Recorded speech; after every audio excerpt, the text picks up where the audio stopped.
maka kita harus rame-rame datang ke KPK atau ke kepolisian mengingatkan aparat penegak hukum agar supaya segera melakukan penyelidikan terhadap keluarga Mulyono. Mari kita duduk KPK dan kantor kepolisian untuk mengingatkan bahwa segera melakukan penyelidikan terhadap Presiden Jokowi.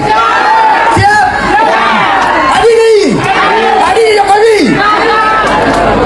Selamat sore, salam sejahtera bagi kita semua. Waktu Bang Faisal Assegaf hubungi saya bahwa kita mau melakukan konsolidasi untuk menyeret, jangan pakai kata menyeret, membawa keluarga Mulyono ke meja hijau, maka saya bilang sama Bung Faisal, sampaikan sama Al Jazeera, ya, sama panitia-panitia lain, bahwa karena kebetulan kemarin waktu tragedi di Kemang, saya juga datang walaupun saya terlambat, dan saya melihat waktu selesai, saya melihat para preman itu dibagi-bagikan duit, dan di situ ada polisi. Jadi saya bilang sama Bung Faisal, kasih tahu sama Al Jazeera besok, kalau misalnya acara ini tiba-tiba diintervensi oleh polisi, mudah-mudahan ada polisi di sini atau preman, dan kemudian meminta acara ini dibubarkan seperti kemarin, maka bilang sama mereka bahwa kita tidak akan pernah mau bubar dan acara terus dilanjutkan. Kita lawan. Makanya saya bilang, Faisal, kalau udah klop itu, maka saya bersedia mengundang. Karena terus terang, kemarin saya kecewa sekali di Kemang, karena ternyata hotel itu yang punya penakut. Kenapa saya katakan penakut?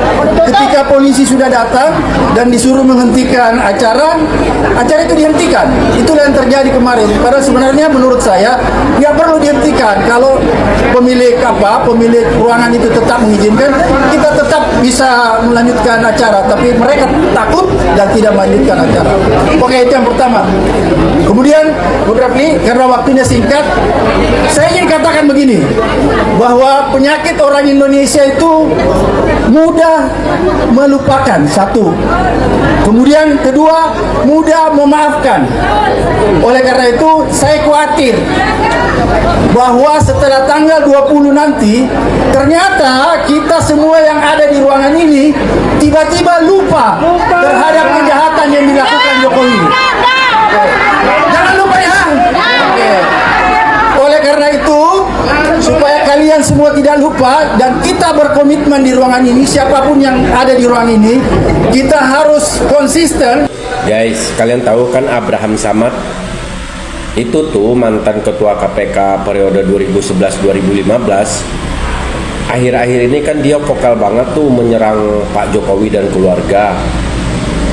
Nggak taunya sewaktu dia jadi ketua KPK, rekam jejaknya tuh jelek, kelam.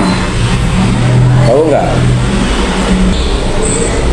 Setidaknya kalau mau mengkritik seseorang itu, setidaknya diri kita tuh lebih bersih dari orang yang kita kritik, ya nggak sih?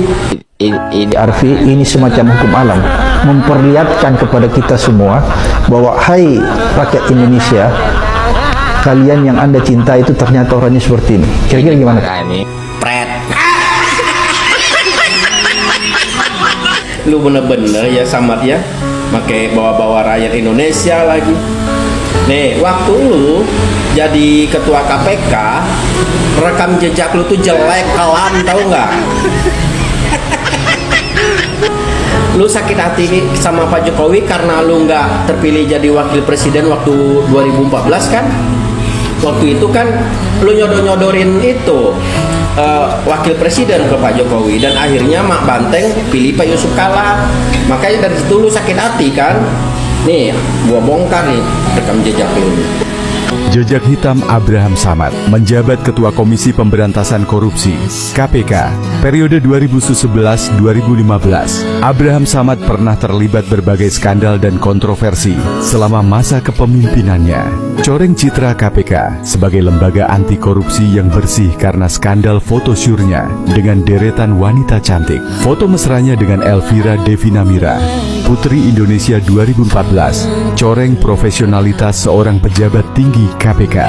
Abraham Samad juga memanfaatkan KPK sebagai alat politik untuk menyerang lawan atau mempromosikan agenda pribadi, seperti penetapan Komjen Budi Gunawan sebagai tersangka KPK di tengah proses pencalonan Kapolri, hingga lobi politik untuk pencalonannya sebagai wakil presiden mendampingi Jokowi di 2014. Gaya kepemimpinan Abraham Samad sering mendapat kritik karena dianggap terlalu banyak mencari perhatian publik. Pada tahun 2015, Abraham Samad ditetapkan sebagai tersangka oleh Kapolda Sulawesi Selatan dan Barat dalam kasus pemalsuan dokumen. Abraham Samad punya banyak jejak hitam, penuh kepentingan dan banyak rugikan rakyat. Tuh kan? Pakai sok suci segala lagi. Oplak lo.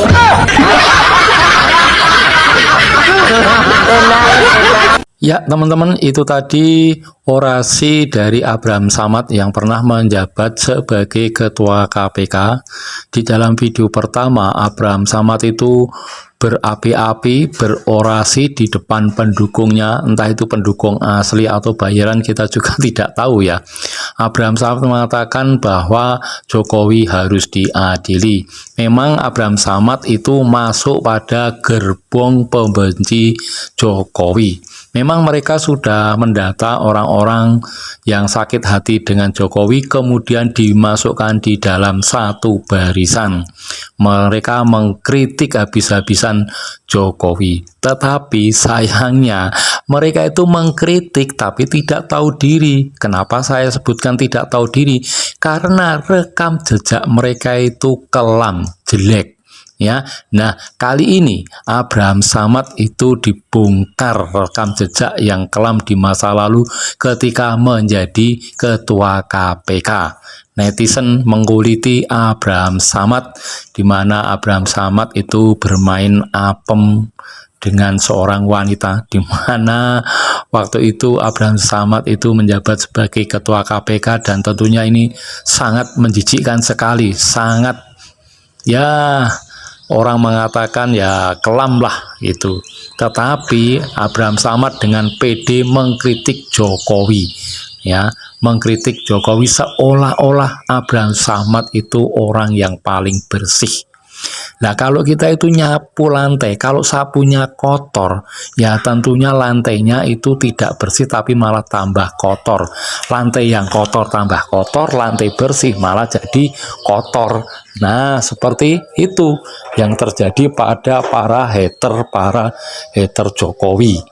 Nah, itu bisa kita lihat. Makanya mana bisa mungkin orasi-orasi yang menjelekkan Pak Jokowi itu diterima masyarakat. Karena apa? Karena yang meniup terumpet ya, para hater itu mempunyai rekam jejak yang kelam di masa lalunya.